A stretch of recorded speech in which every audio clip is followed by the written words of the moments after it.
On a quiet January morning in 1976, Karen Sue O'Grady Klaas kissed her 4-year-old son goodbye and drove home to her seaside house in Hermosa Beach.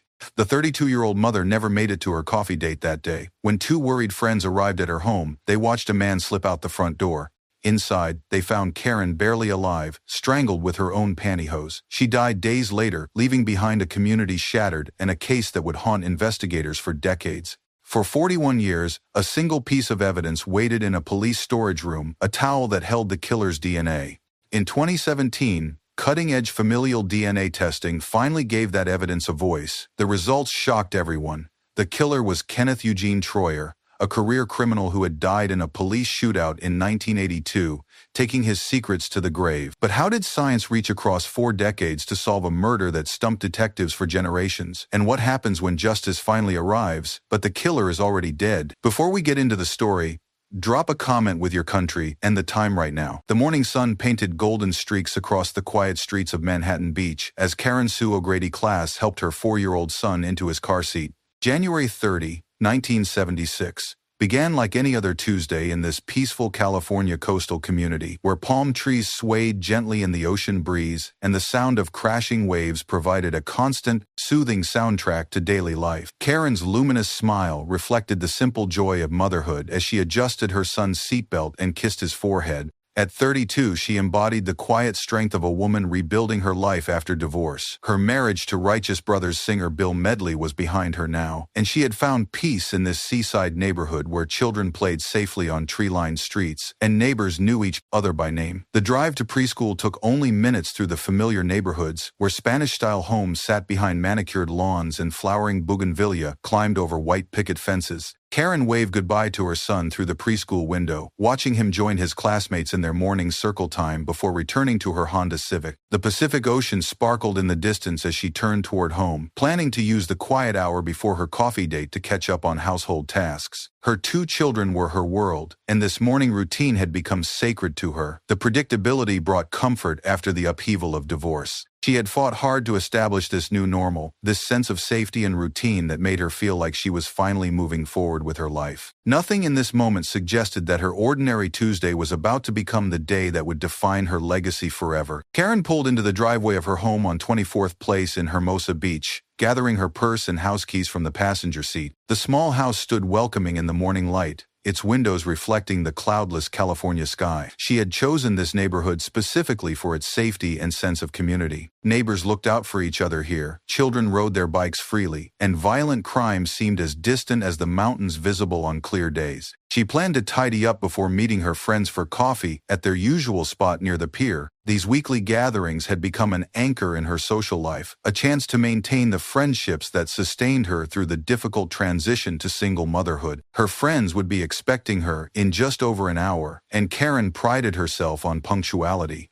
The waves crashed rhythmically in the distance, a sound that had initially drawn her to this coastal community. The ocean's presence felt protective somehow, as if its vastness could wash away the troubles of everyday life. She had spent many evenings walking along the beach with her children, collecting shells and watching dolphins play in the surf. Karen turned her key in the front door and stepped inside, closing it gently behind her. The house felt peaceful and familiar. Sunlight streamed through the living room windows, illuminating family photos and her children's artwork displayed proudly on the refrigerator. This was her sanctuary, the place where she felt most secure and content. The last normal moment of her life ended with the soft click of the door latch. Inside the quiet house, an unspeakable horror waited in the shadows. The details of what happened next would remain partially hidden for decades, known only through the devastating physical evidence left behind and the trauma etched into the crime scene. A predator had either followed Karen home or was already waiting inside her sanctuary,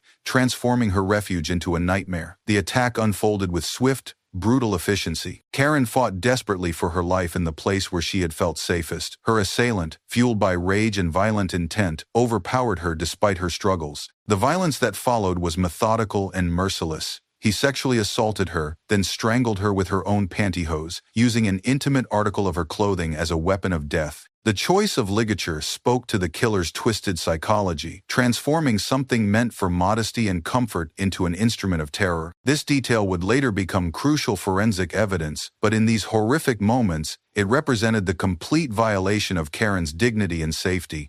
The sound of Pacific waves continued their eternal rhythm outside, indifferent to the violence unfolding within. The contrast between the serene coastal setting and the horror inside created a stark reminder of how quickly safety could dissolve into nightmare. Life could change in an instant, innocence could be shattered without warning, and evil could intrude into the most peaceful of places. Karen's home, once a symbol of her independence and fresh start, had become a crime scene that would haunt investigators for decades. The walls that had protected her privacy now contained secrets that would take 40 years to unlock. The killer worked with practiced efficiency, suggesting this was not his first violent crime. He gathered himself after the assault, carefully considering his escape route while Karen lay unconscious and barely clinging to life. Every second mattered now, though no one yet understood how desperately time was running out. He moved through the house with the confidence of someone comfortable with violence and breaking into homes. His criminal experience showed in how he navigated the scene, leaving behind biological evidence that would one day betray him, but taking care to avoid obvious fingerprints or other immediately traceable clues. The front door opened again, but this time it was not Karen who controlled it. A shadow slipped out into the bright morning sunlight, carrying with him the secrets of what had transpired inside. He disappeared into the neighborhood,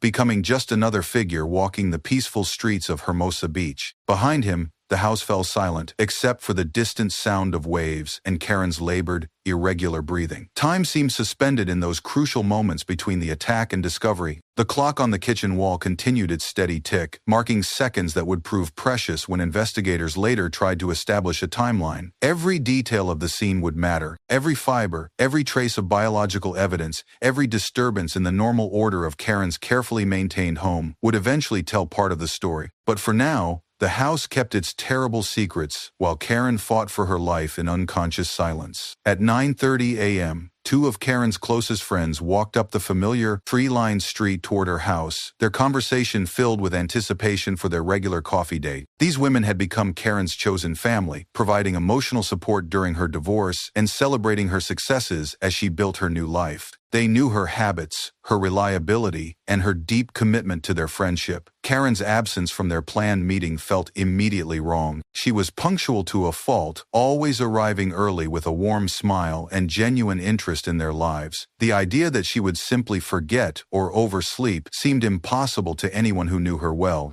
Something had clearly gone amiss, and her friends felt a growing sense of unease as they approached her home. As they walked up the front path, they noticed the door standing slightly ajar. This detail struck them as odd because Karen was security conscious, always careful to lock her doors in a world where a single woman with children could never be too cautious. But more disturbing than the open door was the sight of a man emerging from the house, someone they had never seen before in this tight-knit neighborhood. The stranger moved with purpose but also with the hurried, furtive movements of someone who wanted to avoid attention or recognition. He was roughly medium height and build, but the friends were too shocked and confused to register many details that might later help investigators. They watched in growing alarm as this unknown figure slipped away from Karen's house and disappeared around a corner, vanishing into the maze of residential streets. Their instincts screamed that something was terribly wrong. The combination of the open door and the mysterious man created a sense of dread that neither woman could shake. The friends approached the open door with mounting anxiety, calling out Karen's name as they pushed it wider.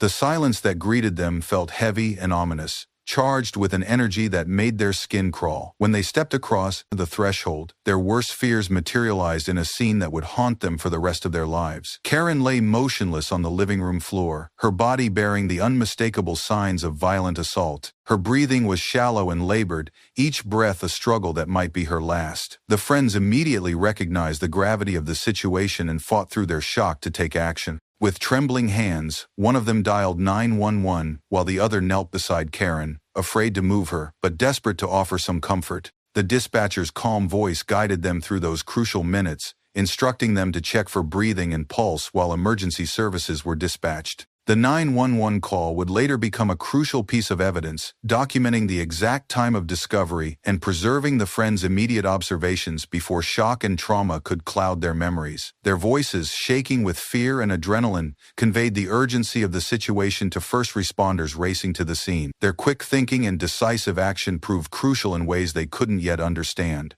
By arriving when they did, they not only ensured immediate medical attention for Karen, but also preserved vital evidence that might otherwise have been compromised. They had witnessed the unknown man leaving the scene, providing investigators with their only eyewitness account of the probable killer. The sound of approaching sirens began to fill the air, marking the moment when Karen's private tragedy became a public investigation that would span 4 decades.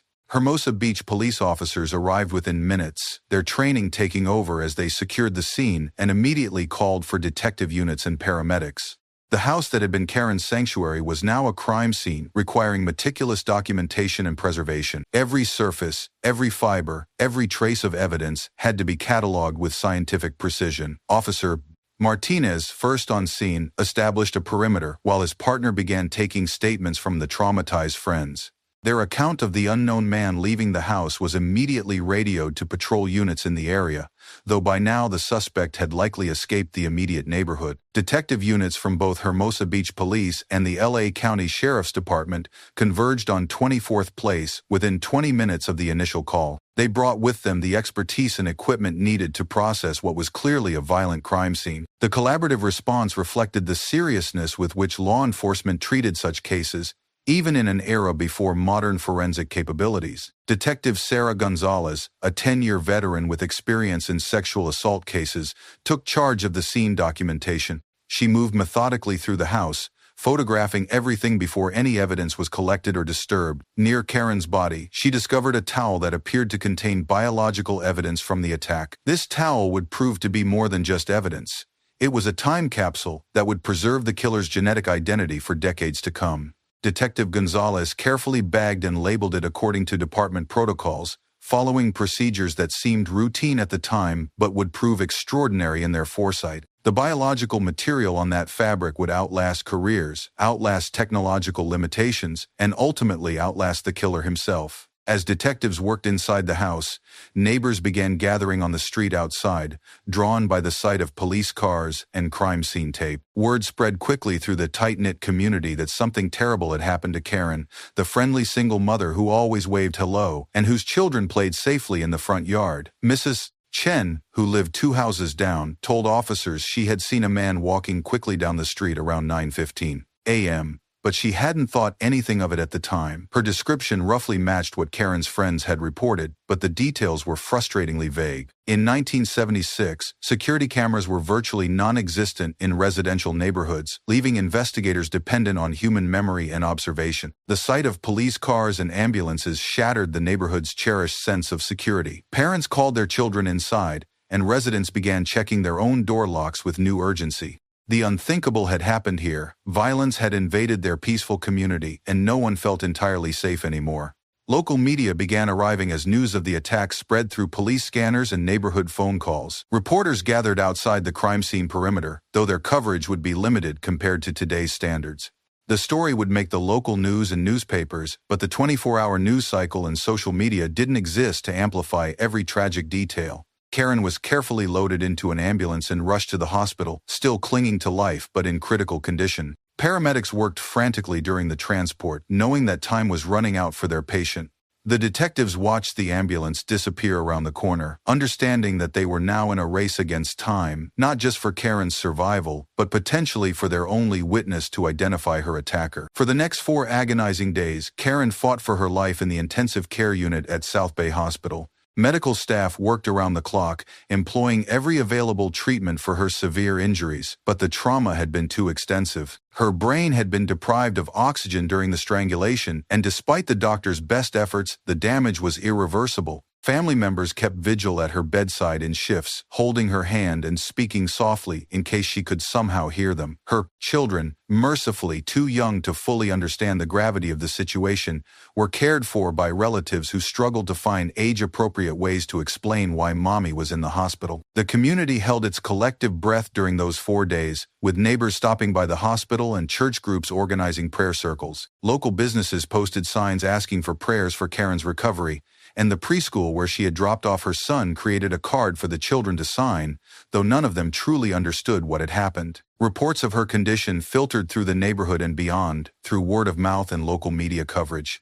The Los Angeles Times ran a brief article about the attack, describing it as a shocking assault in an otherwise peaceful beach community. The story noted the rarity of such violent crime in Hermosa Beach and the community's stunned reaction to the attack. On February 4, 1976, surrounded by family and friends who had exhausted themselves with hope and prayer, Karen Sue O'Grady Klass succumbed to her injuries. Her death transformed the investigation from an attempted murder to a homicide case, raising the stakes and ensuring that every available resource would be devoted to finding her killer. The news of Karen's death rippled through Hermosa Beach like a stone thrown into still water. What had been a community praying for her recovery suddenly became a community mourning her loss and demanding justice for her murder. The 32-year-old mother left behind 2 young children who would grow up without her love and guidance, and a community that would never quite feel the same sense of security. The date of death would later be reported with some variation in different sources, some citing February 3, others February 4, a detail that reflected the confusion and grief surrounding those final hours when family members maintained their vigil despite the doctor's grim prognosis. What remained clear and unchanging was that Karen's death marked the end of innocence for Hermosa Beach and the beginning of a decades-long quest for justice that would outlast the careers of the investigators who first responded to the scene. Detectives immediately refocused their efforts, knowing that they now faced the full weight of a homicide investigation. They pledged to Karen's family and to the community that they would not rest until her killer was brought to justice. They sealed the evidence they had collected for future analysis, following protocols designed to preserve every possible clue for as long as necessary. They couldn't have known that the technology needed to unlock the truth wouldn't exist for another generation, or that the investigation would require not just dedication and skill, but patience that would span entire careers and lifetimes. The evidence would wait in storage while science advanced and new techniques were developed that could speak for victims who could no longer speak for themselves. Karen's funeral 3 days later drew hundreds of mourners, filling the small church to capacity and spilling out into the parking lot.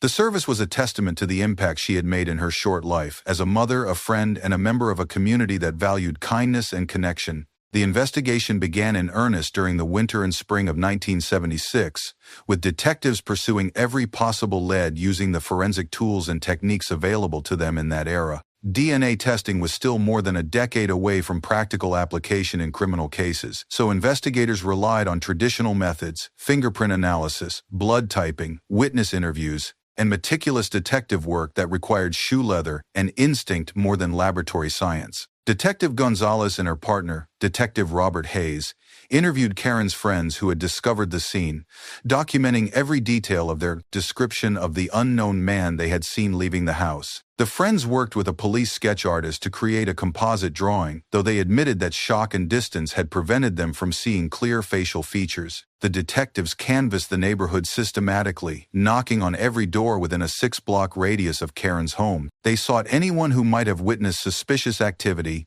unfamiliar faces, or unusual behavior. On the morning of January 30th, Mrs. Chen's sighting of a man walking quickly down the street was corroborated by 2 other residents, but none could provide details specific enough to identify the suspect. Over the following months, investigators pursued every lead that emerged from their painstaking work. Anonymous tips came in through the police department's phone lines, each one carefully investigated despite the reality that most would prove irrelevant. Family members and friends were interviewed and re-interviewed as detectives built a comprehensive picture of Karen's life, looking for anyone who might have harbored resentment or obsession. The biological evidence collected from the scene underwent the most sophisticated testing available in 1976. Blood typing provided some basic information about the perpetrator, but it wasn't specific enough to definitively identify an individual. The towel was carefully preserved in the evidence locker, maintained under conditions designed to prevent degradation, though no one could predict when or if technology might advance enough to unlock its secrets.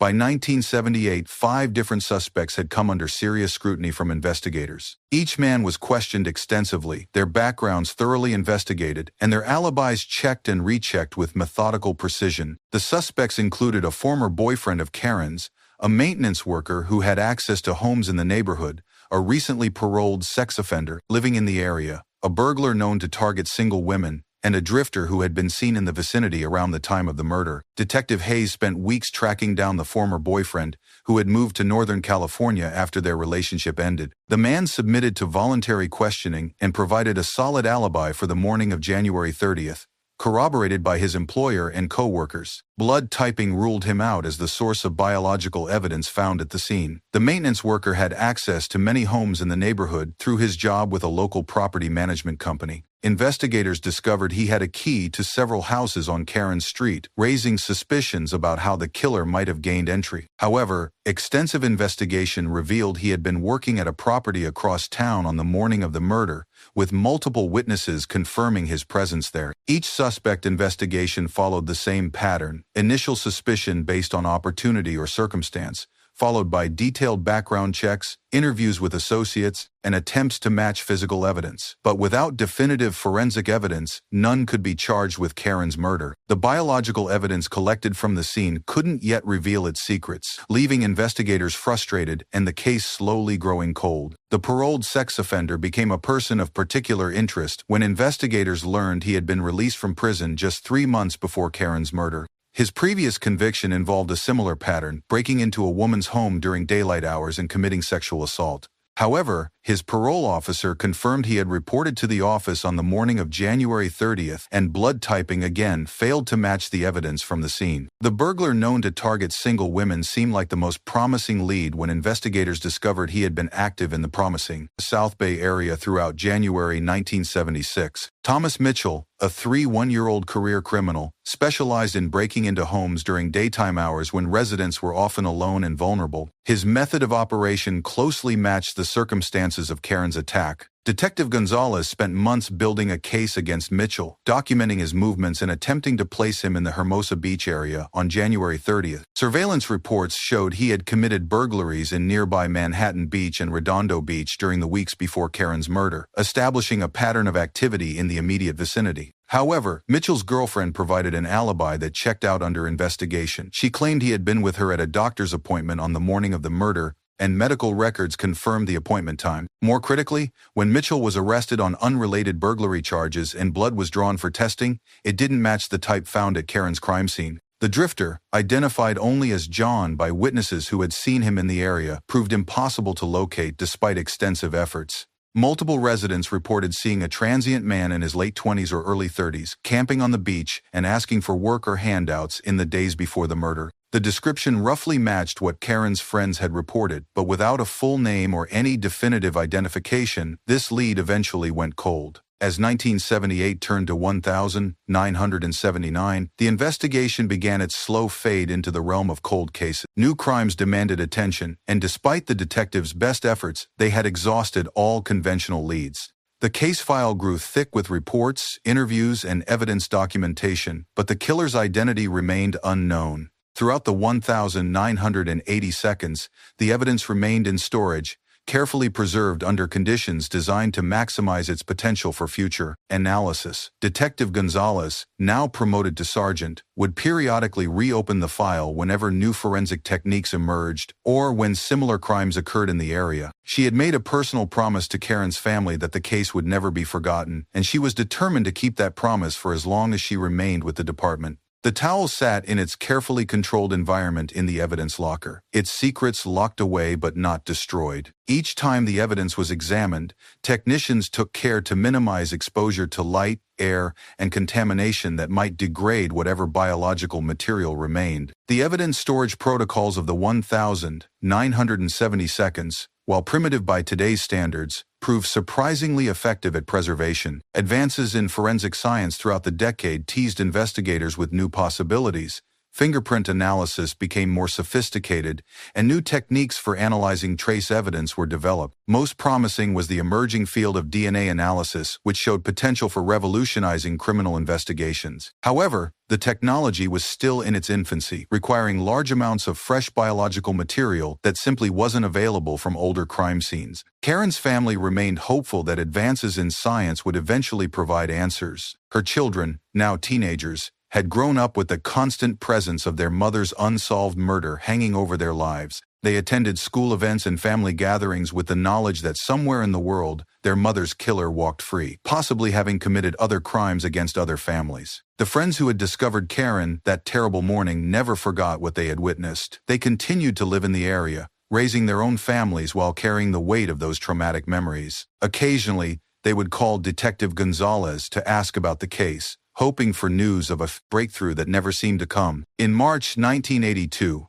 6 years after Karen's murder, a seemingly unrelated event occurred that would later prove crucial to solving the case, though no one could have predicted the connection at the time. Kenneth Eugene Troyer, a 29-year-old career burglar with an extensive criminal record spanning multiple states, escaped from a California state prison where he was serving time for residential burglary and assault. Troyer was a man defined by violence and flight, a criminal whose escalating behavior pattern had brought him to the attention of law enforcement agencies throughout the Southwest. His criminal history revealed a disturbing progression from petty theft to home invasion burglaries that often involved confrontations with victims. He was skilled at breaking into occupied residences, comfortable with violence when cornered, and willing to use sexual assault as a weapon of control and terror. His escape from the minimum security facility was almost laughably simple. He simply walked away from a work detail and disappeared into the California landscape. Prison officials were embarrassed by the ease of his departure, but Troyer was hardly the first or last prisoner to exploit weaknesses in the system. His escape made local news and triggered alerts to police agencies throughout Southern California, but in the broader context of 1,982nd's crime, one more fugitive burglar hardly seemed significant. For several weeks after his escape, Troyer managed to evade capture while returning to his preferred criminal activities. Police agencies received reports of home invasion burglaries that matched his method of operation, but he proved elusive and clever at avoiding detection. He had learned from years of criminal activity how to move through communities without attracting attention,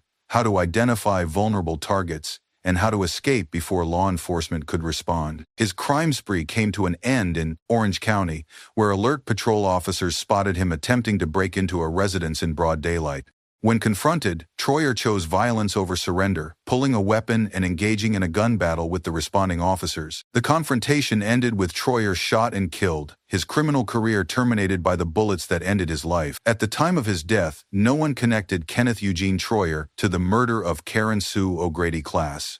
His death was recorded as the justifiable shooting of an escaped prisoner who had chosen to resist arrest with deadly force. The Orange County Sheriff's Department filed their report, and Troyer was buried in an unmarked grave with little ceremony or attention from anyone beyond the criminal justice system that had failed to reform him. Detective Gonzalez, still working Karen's case occasionally despite other assignments, had no reason to consider a burglar who had died 6 years after the murder she was investigating. Troyer's name never appeared in connection with the Hermosa Beach case, and his criminal record, while extensive, didn't specifically mention the South Bay area where Karen had lived. The connection between Troyer and Karen's murder would remain hidden for another 34 years, locked away in the genetic material he had unknowingly left behind at the crime scene. His death meant that justice, when it finally came, would be posthumous. The killer had escaped earthly accountability, but he couldn't escape the biological evidence that would eventually bear witness against him. Troyer's autopsy and the biological samples taken during that procedure were preserved according to standard protocols of the Orange County Coroner's Office. These samples, like the towel from Karen's crime scene, would wait in storage for science to advance enough to unlock their secrets. Neither jurisdiction knew they held pieces of the same puzzle, evidence that would eventually fit together to solve a murder that had confounded investigators for decades. The irony was profound. While investigators searched desperately for Karen's killer, that killer had died before most of the forensic techniques that would identify him had even been invented. Science would have to reach backward through time to bring justice to a case that seemed destined to remain forever unsolved. The years from 1982 through the early 2000s passed slowly for everyone connected to Karen's case. Detective Gonzalez retired in 1995, passing the file to a new generation of investigators who inherited both the evidence and the responsibility for finding Karen's killer. The case became part of the department's cold case unit, a collection of unsolved crimes that haunted the officers assigned to review them periodically. New technologies emerged throughout the 1,990 seconds that offered hope for solving old cases. DNA testing became standard practice in criminal investigations, but the techniques required relatively fresh biological evidence in good condition. The material from Karen's case was tested several times as the technology improved, but early results were inconclusive. There simply wasn't enough usable genetic material to create a definitive profile using the methods available at the time. The families of cold case victims began organizing during this period, forming support groups and advocacy organizations that lobbied for increased funding and attention for unsolved crimes. Karen's children, now adults with their own families, became part of this movement, attending conferences on DNA testing and meeting with legislators about the importance of maintaining evidence and funding forensic laboratories. True crime media also began featuring unsolved cases like Karen's, keeping public attention focused on the need for justice and the potential for scientific breakthroughs to solve decades-old murders. Television programs like Unsolved Mysteries and later Cold Case Files educated viewers about advances in forensic science and the possibility that no case was truly hopeless if evidence had been properly preserved. The new millennium brought even more sophisticated DNA analysis techniques, and Karen's case was revisited multiple times as the technology advanced. Each attempt yielded slightly better results, but still not enough to create a complete genetic profile that could be searched against criminal databases. The biological material on the towel had degraded significantly over the decades, despite careful storage, and the small amount available made analysis challenging. In 2016, 40 years after Karen's murder, forensic scientists at the Los Angeles County Sheriff's Department Crime Lab made a decision that would finally change everything. Advances in DNA extraction and analysis had reached the point where even severely degraded biological evidence could potentially yield usable genetic profiles using new techniques that could amplify tiny amounts of genetic material. Dr. Maria Santos, the lab's DNA specialist, had been following developments in forensic genetics for years, waiting for the technology to advance enough to justify another attempt at analyzing Karen's evidence.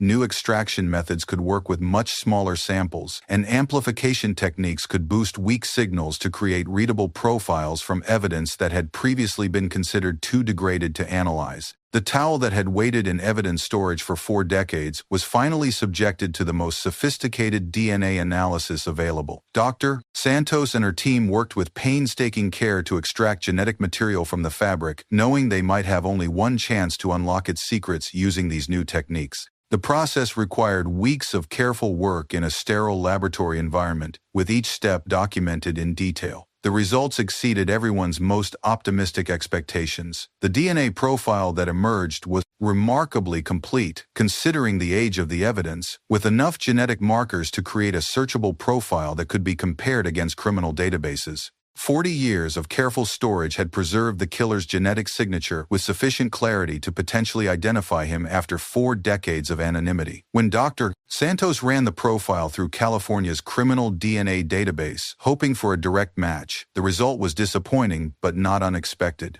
No exact match appeared in the system, suggesting that the killer had either never been arrested for a qualifying offense after DNA collection became standard, or had died before his DNA could be entered into the database. But Dr. Santos and her team weren't ready to give up. They had achieved something remarkable, a complete DNA profile from 40-year-old evidence, and new techniques were becoming available that could potentially identify suspects even without direct database matches. The cutting-edge field of familial DNA searching was gaining acceptance as a legitimate investigative tool, using partial matches to relatives to identify suspects who weren't themselves in criminal databases. Familial DNA searching represented a revolutionary approach to cold case investigation. Instead of requiring an exact match between crime scene evidence and a known offender's profile, this technique could identify suspects through their family relationships with people who were in the database. The process involved sophisticated statistical analysis to identify genetic similarities that suggested family connections. When scientists applied familial DNA analysis to Karen's case in late 2016, they discovered something that sent excitement through the laboratory, a partial match that suggested the killer was closely related to someone already in California's criminal database. The genetic similarity was too strong to be coincidental, indicating a parent-child or sibling relationship between the unknown killer and a known offender. The identification of this familial match marked the first real breakthrough in Karen's case since 1976. After 40 years of investigation that had yielded only frustration and dead ends, science had finally provided a path forward. The partial match didn't immediately identify the killer, but it gave investigators a genetic roadmap that could lead them to their suspect. Dr. Santos immediately contacted Detective Jennifer Walsh, who had inherited Karen's case as part of the cold case unit. Detective Walsh had been working cold cases for 8 years and had seen how familial DNA could solve seemingly impossible cases. She understood that this breakthrough, while exciting, was just the beginning of a complex investigative process that would require genealogical research and careful detective work. The process of building a family tree from DNA evidence required a collaboration between forensic scientists, genealogists, and detectives that would have seemed like science fiction to the investigators who first worked Karen's case in 1976. Detective Walsh worked with professional genealogists who specialized in using genetic evidence to trace family lineages, following DNA breadcrumbs backward through time to identify possible suspects. The partial match in the database belonged to a man who had been arrested for burglary in 2008 and whose DNA had been collected as part of California's expanded database program. This man became the starting point for a genealogical investigation that would span several months and involve tracing family connections through multiple generations. Using public records, birth certificates, marriage licenses, and other genealogical documents, the investigators began mapping the family tree of the database match. They looked for male relatives who would have been the right age to commit the murder in 1976, men born between 1945 and 1955, who would have been in their 20s or early 30s at the time of Karen's death. The family tree revealed several possibilities, but one name began to stand out as investigators dug deeper into criminal records and background checks. Kenneth Eugene Troyer appeared in the genealogical research as a cousin of the database match, connected through a grandfather they shared. Born in 1953, Troyer would have been 23 years old in 1976, exactly the right age profile for Karen's killer. When Detective Walsh ran Troyer's name through criminal databases, she discovered his extensive record of burglary and violent crime, including a pattern of home invasion burglaries that aligned perfectly with the method used in Karen's attack. Most significantly, she learned that Troyer had died in a police shootout in Orange County in 1982, which explained why his DNA had never been entered into the criminal database. The discovery sent excitement through the cold case unit, but they needed confirmatory testing to prove definitively that Troyer was Karen's killer. Detective Walsh contacted the Orange County Sheriff's Department to request access to biological samples that had been taken during Troyer's 1982 autopsy. Those samples, preserved for 34 years, would provide the genetic material needed for direct comparison with the DNA profile from Karen's crime scene. The confirmatory DNA testing of Kenneth Eugene Troyer's autopsy samples provided the definitive answer that had eluded investigators for 40 years. Dr. Santos performed the comparison personally, using the most sophisticated equipment available to ensure accuracy. The genetic profile from Troyer's preserved biological samples matched the DNA from Karen's crime scene with scientific certainty that exceeded forensic standards for legal proceedings. After 4 decades of mystery, Karen Sue O'Grady class's killer finally had a name, a face, and a documented history of violence. The match was so conclusive that there could be no doubt about Troyer's guilt. Science had reached across decades to identify a killer who thought death had granted him eternal anonymity. Detective Walsh immediately began a comprehensive investigation into Troyer's background and criminal history, looking for any connection to Karen or the Hermosa Beach area that might have been missed in 1976. What she discovered painted a picture of a career criminal whose escalating violence had made Karen's murder almost inevitable. Troyer's criminal record showed a clear pattern of home invasion burglaries throughout Southern California during the 1970 seconds. He specialized in breaking into houses during daylight hours when residents might be home alone, often targeting single women who he perceived as vulnerable. His crimes frequently involved sexual assault when he encountered victims, and he had shown increasing willingness to use lethal violence when confronted or resisted. At 29 years old in 1976, Troyer fit perfectly the physical description provided by Karen's friends who had seen a man leaving her house. His criminal record showed he had been active in the Los Angeles area during the months before Karen's murder, and investigators found evidence that he had committed burglaries in nearby Manhattan Beach and Redondo Beach during January 1976. The revelation brought a complex mixture of triumph and frustration to everyone involved in the investigation. Detective Walsh felt the satisfaction of finally solving one of the department's most persistent cold cases, but that satisfaction was tempered by the knowledge that traditional justice would be impossible. Troyer had died 35 years earlier, taking his secrets to the grave and avoiding any earthly accountability for his crimes. For Karen's family, the identification brought closure they had waited 41 years to receive, but it also reopened wounds that had never fully healed. Her children, now in their 40s with their own teenagers, finally learned the identity of the man who had stolen their mother from them. The revelation answered the question that had haunted them their entire lives, but it couldn't restore the decades of love, guidance, and memories that Troyer's violence had stolen. The friends who had discovered Karen that terrible morning felt a mixture of relief and guilt when they learned Troyer's identity. Relief that the mystery was finally solved, but guilt that they hadn't been able to provide a better description that might have led to his capture in 1976. They had carried the weight of wondering whether a clearer identification might have prevented other crimes Troyer committed during the 6 years between Karen's murder and his death. Dr. Santos and her laboratory team felt profound satisfaction at the successful application of cutting-edge forensic science to such an old case. Their work had demonstrated that no case was truly hopeless if evidence had been properly preserved and science continued to advance. The success validated years of research and development in DNA analysis techniques and proved that patience and persistence could eventually yield justice even in the most challenging circumstances. Cold case detectives throughout California and beyond took note of the breakthrough, understanding that it represented a new paradigm for investigating historical crimes.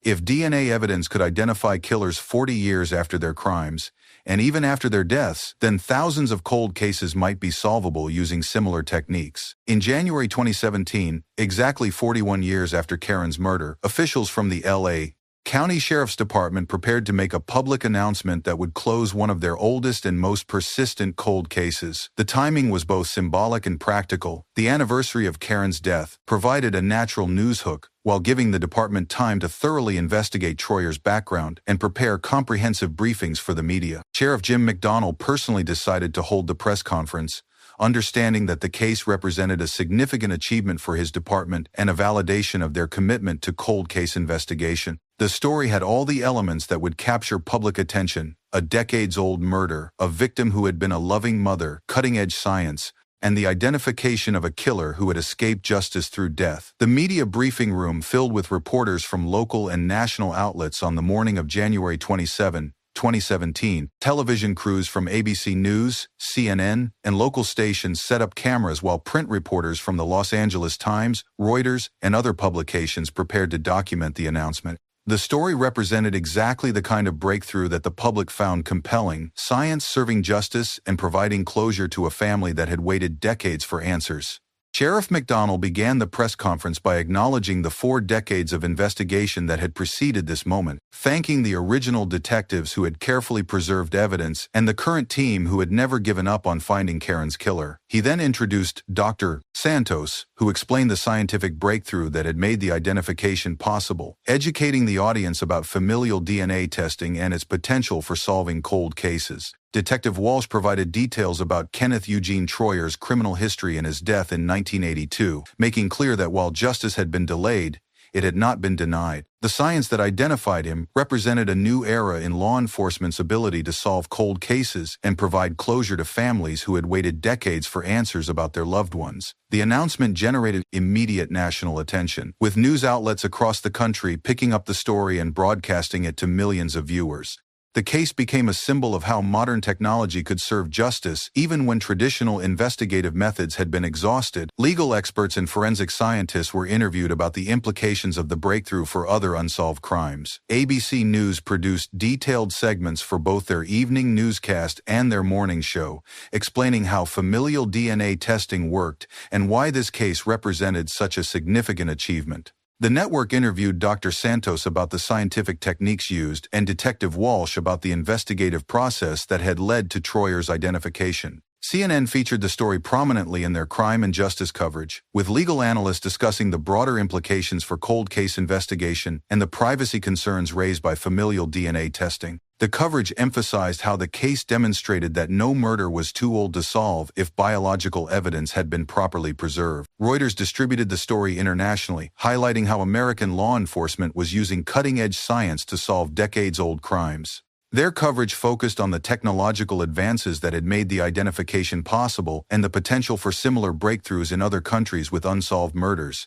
The Los Angeles Times provided the most comprehensive local coverage, with reporters interviewing community members who remembered the 1976 murder and family members who had waited 41 years for this moment. Their coverage connected the original crime to the scientific solution, showing how the case had evolved over 4 decades while evidence patiently waited for technology to catch up. The news of Troyer's identification reached Karen's family through a carefully planned notification process that Detective Walsh had coordinated with victim services advocates. Her children, now adults with their own families, learned about the breakthrough in a private meeting before the public announcement, giving them time to process the information and prepare for the media attention that would follow. Karen's daughter, who had been only 6 years old when her mother was murdered, released a statement through the sheriff's department expressing the family's gratitude for the decades of work that had led to this moment. She spoke of her mother's memory, describing Karen as a loving mother whose life had been cut short by senseless violence, but whose legacy lived on through her children and grandchildren. The family's statement thanked everyone who had worked on the case over the years,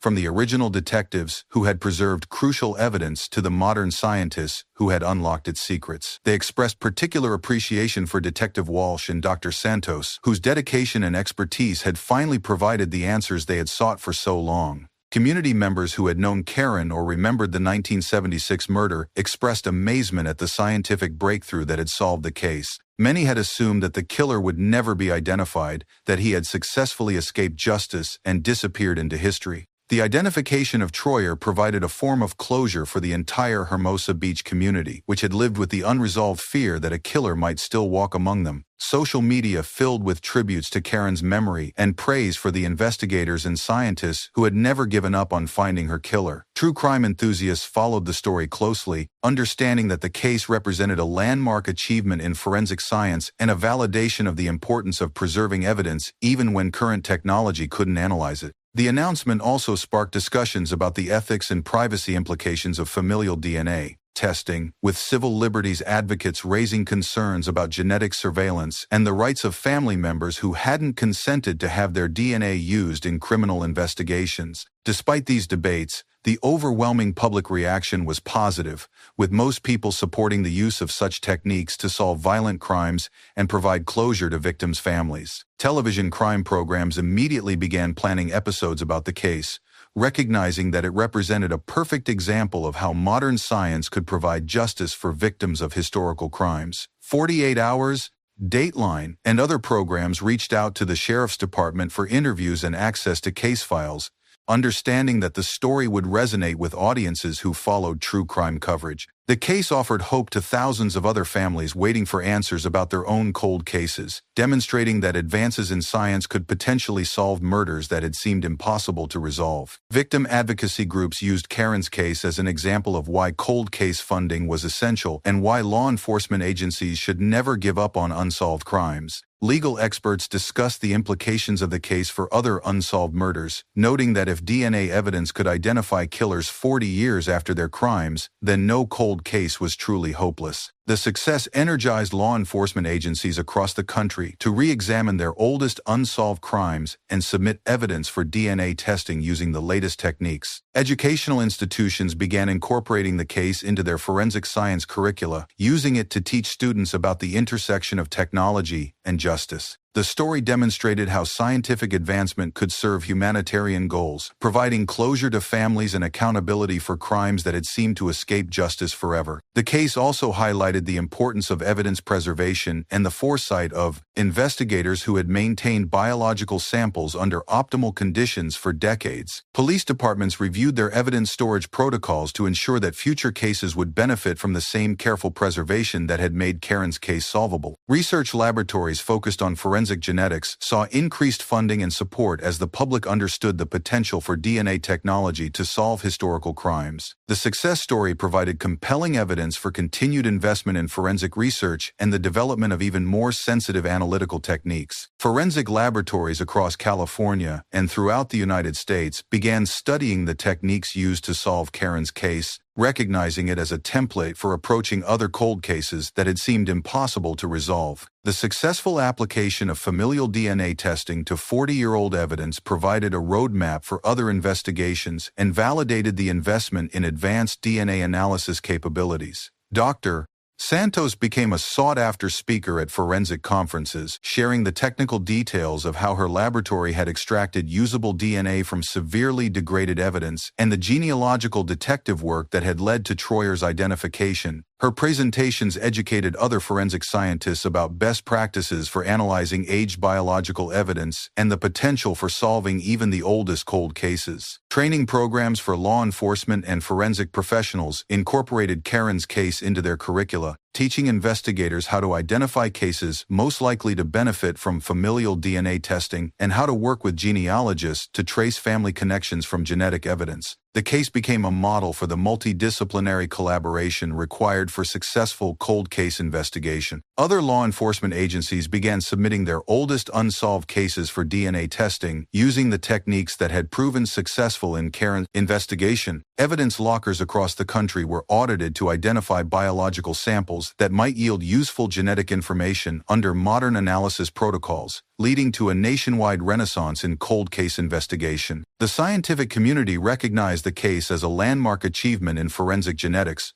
with research papers analyzing the techniques used and their broader implications for criminal justice. Academic journals published detailed studies of the familial DNA methodology and the genealogical detective work that had identified Troyer, providing a scientific foundation for future investigations. Professional genealogists who specialized in forensic applications saw increased demand for their services as law enforcement agencies sought to replicate the success achieved in Karen's case. The intersection of traditional genealogical research and modern DNA technology created a new field of expertise that bridged science and history in service of justice. Within months of the announcement, police departments throughout the region began reopening cold cases that had been dormant for decades, inspired by the proof that time didn't diminish the possibility of justice. Karen's case had demonstrated that even murders from the 1,970 seconds could be solved if biological evidence had been properly preserved and modern techniques were applied with skill and persistence. At least a dozen new investigations launched specifically because of the techniques demonstrated in Karen's case, with cold case units receiving increased funding and attention as administrators recognized the potential for solving long-dormant violent crimes. The ripple effects extended far beyond California, with law enforcement agencies across the nation reviewing their oldest unsolved cases with renewed optimism. The success story provided compelling evidence for legislative funding of cold case programs and forensic laboratory expansion. Politicians who had previously viewed such preventing programs as low-priority expenses began to understand their potential for providing closure to constituents who had waited decades for answers about murdered family members. Victim advocacy groups used Karen's case as a centerpiece of their arguments for sustained investment in cold case investigation, emphasizing that families deserved answers regardless of how much time had passed since their loved ones were killed. They argued that society had an obligation to pursue justice even for historical crimes, and that advances in science had made such justice achievable. The case also encouraged witnesses and tipsters to come forward in other old investigations, as people who had remained silent for decades began sharing information they had kept to themselves. Knowing that modern science could potentially confirm or refute their accounts, individuals who had been reluctant to get involved decades earlier now felt compelled to help solve other families' tragedies. Universities with criminal justice programs began tracking the case's impact on cold case clearance rates, documenting how Karen's breakthrough had inspired similar successes across the country. The academic research validated the real-world impact of investing in advanced forensic capabilities and maintaining comprehensive evidence preservation programs. One evening in late 2017, Detective Walsh stood on the Hermosa Beach shoreline where Karen had once walked with her children, reflecting on the extraordinary journey from crime to solution that had spanned 41 years. She thought about the original investigators who had carefully collected and preserved evidence without knowing when or if technology would advance enough to unlock its secrets. The sound of waves crashing against the shore was unchanged from 1976, but everything else about criminal investigation had been transformed by advances in science and technology. The case had demonstrated that patience, persistence, and proper evidence preservation could eventually yield justice even in the most challenging circumstances. Detective Walsh considered the broader implications of what they had achieved, understanding that Karen's case represented more than just one solved murder. It had proven that no case was truly cold if evidence remained and science continued to advance. The breakthrough had inspired hope in thousands of families who had lost loved ones to unsolved crimes, showing them that answers were still possible even after decades of silence. The detective thought about Karen herself, the 32-year-old mother whose life had been stolen by a violent criminal who thought he had escaped accountability forever. Through the power of science and the dedication of investigators who refused to give up, Karen's voice had finally been heard across 4 decades of silence. Her case had become a beacon of hope for victims whose killers had seemingly vanished into history. Local newspapers continued to run human interest features about the case, focusing on the persistence that had kept the investigation alive through 4 decades of technological change and staff turnover. The stories emphasized the human cost of unsolved crimes and the importance of never abandoning victims who could no longer speak for themselves. Community members who remembered 1976 expressed continued amazement at how science had reached back through time to identify Karen's killer, understanding that they had witnessed something unprecedented in the history of criminal investigation. Many admitted they had assumed the case would never be solved, that Troyer had successfully taken his secrets to the grave. As 2017 drew to a close, the legacy of Karen's case continued to unfold across the landscape of American criminal justice, inspiring similar breakthroughs and providing a template for investigating historical crimes that had seemed impossible to solve. Evening news programs featured year-end retrospectives highlighting the most significant crime stories of 2017, and Karen's case consistently ranked among the most important law enforcement achievements. The visual imagery that accompanied these stories was powerful and enduring, waves crashing against the Hermosa Beach shoreline where Karen had once found peace, the modest house where she had lived and died, the evidence locker that had preserved crucial DNA for 4 decades, and the laboratory where science had finally revealed the truth. These images told a story that transcended the specific details of one crime, speaking to universal themes of memory, persistence, and the endurance of evidence. Familial DNA testing had evolved from an experimental technique to a standard tool in law enforcement's arsenal,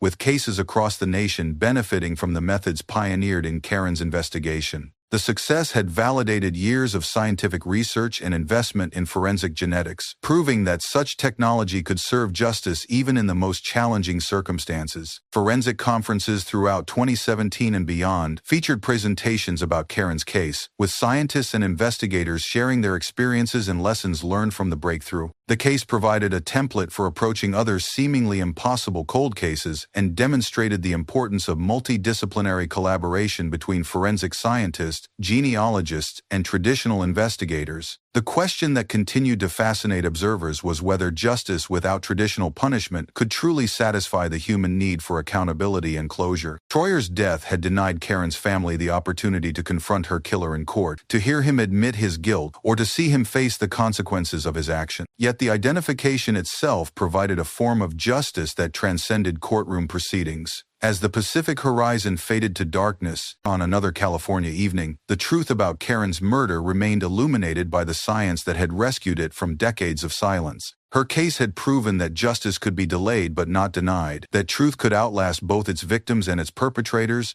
and that the dedication of investigators and scientists could eventually provide answers that seemed impossible to obtain. The tide continued its eternal rhythm against the Hermosa Beach shoreline, carrying with it the memory of a young mother whose death had sparked 4 decades of investigation and ultimately revolutionized how cold cases could be solved. Karen Sue O'Grady-Claus had found her voice through DNA, her killer had been identified through science, and her legacy lived on in the countless other cases that would benefit from the techniques pioneered in her investigation. Justice had finally arrived for Karen, delayed by decades, but made possible by the careful preservation of evidence and the relentless advance of forensic science. Her case stood as proof that truth could outlast time, that dedication could overcome seemingly impossible obstacles, and that every victim deserved to have their story told, no matter how long it took for technology to provide the means to tell it. The waves continued their endless dance with the shore, carrying secrets to the depths and bringing truth to the surface, just as they had done for millions of years before Karen's birth and would continue to do long after her justice had been served. In their rhythm, there was something eternal and reassuring, a promise that time would eventually reveal all truths and that no crime, no matter how carefully concealed, could remain hidden forever.